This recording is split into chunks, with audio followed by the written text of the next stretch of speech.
சங்கடஹர சதுர்த்தி தோன்றிய வரலாறு. சங்கட என்றால் துன்பம், ஹர என்றால் அழித்தல். துன்பங்களை அழிக்கும் விரதமே சங்கடஹர சதுர்த்தி. வசிஷ்டரின் பரம்பரையில் தோன்றிய பரத்வாஜ முனிவர், அவருக்கும் ஒரு தேவலோக மங்கைக்கும் ஒரு ஆண் குழந்தை பிறந்தது. அந்த பெண் ஒரு தேவலோக மங்கை என்பதால் குழந்தை பிறந்த பிறகு குழந்தையை விட்டுவிட்டு அவள் தேவலோகம் திரும்பிவிட்டாள். முனிவரும் அந்த குழந்தையை அவந்தி நகரிலேயே விட்டுவிட்டு மீண்டும் தனது தவத்தை தொடர்ந்தார். அந்த குழந்தையை பூமாதேவி எடுத்து வளர்த்து வந்தாள். குழந்தையின் மேனி அக்னி போல சிவந்து ஒளி வீசியதால் அந்த குழந்தைக்கு அங்காரகன் என பெயர் சூட்டினாள்.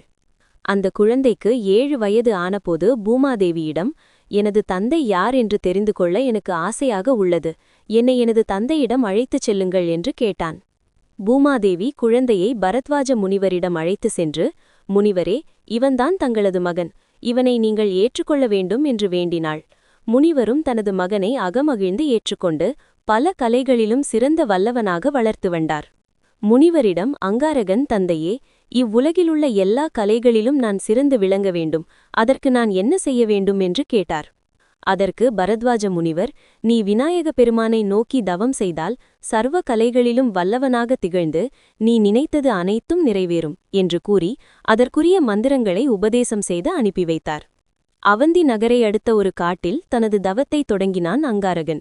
பல வருடங்களாக கடும் தவம் மேற்கொண்டதன் பலனாக மாசி மாதம் சதுர்த்தி திதியன்று இரவு வேளை சந்திரோதயம் காலத்தில் விநாயகர் பெருமான் அங்காரகனுக்கு காட்சி தந்தார். அதனைக் கண்டு அகம் மகிழ்ந்த அங்காரகன் விநாயக பெருமானை பலவாறு போற்றி துதித்தான். ஐயனே, எனக்கு தாங்கள் சில வரங்களை அருள வேண்டும் என்று வேண்டினான். உன்னுடைய கடும் தவத்தால் அகம் மகிழ்ந்தேன், நீ கேட்கும் வரங்கள் எதுவாயினும் தருகிறேன் கேள் என்று கூறினர் விநாயகர். ஐயனே, சர்வ மங்கள ரூபத்தோடு தங்களை தரிசித்த நான் அனைவராலும் மங்களன் என்று அழைக்கப்பட வேண்டும். தேவலோகத்தில் தேவாமிர்தம் பருகி அமரனாக வேண்டும். என்னை வழிபடுபவர்களுக்கெல்லாம் நான் செல்வம் அளிக்கும் கிரகமாக மாற வேண்டும். நான் தங்களை தரிசித்த இந்த சதுர்த்தி நாளை அனைவரும் கொண்டாட வேண்டும். யாரெல்லாம் இந்த சதுர்த்தி நாளன்று தங்களை வழிபடுகிறார்களோ அவர்களின் துயரங்களை நீங்கள் நீக்க வேண்டும் என்று பலவாறு வரங்களை கேட்டான். நீ கேட்ட வரங்கள் அனைத்தையும் உனக்கு தருகிறேன் என்று கூறியதோடு மட்டுமில்லாமல், யாரெல்லாம் சங்கடஹர சதுர்த்தி அன்று என்னை வழிபடுகிறார்களோ அவர்களுக்கு சங்கடங்கள் அனைத்தையும் நீக்கி வாழ்வில் அனைத்து வளங்களையும் தருவேன் என்ற வரத்தையும் விநாயக பெருமான் தந்தருளினார். அந்த அங்காரகனே செவ்வாய் கிரகமாக அனைத்து மக்களுக்கும் செல்வமடிக்கும் கிரகமாக இருந்து கொண்டிருக்கிறார். எனவே செவ்வாய்க்கிழமையில் சதுர்த்தி இணைந்து வரும் நாள் அங்காரக சதுர்த்தி என்று அழைக்கப்படுகிறது.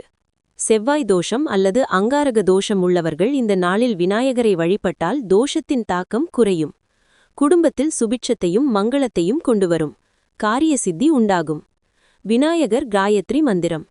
ஓம் தத் புருஷாய வித்மஹே வக்ரதுண்டாய தீமஹி தன்னோ தந்தி பிரசோதயாத். அங்காரக அதாவது செவ்வாய் மந்திரம். ஓம் அங்காரகாய வித்மஹே சக்தி ஹஸ்தாய தீமஹி தன்னோ பௌமஹ் பிரசோதயாத் போன்ற மந்திரங்கள் சொல்லி விரதமிருந்து அருகம்புல் சாற்றி வணங்கிடுவோம்.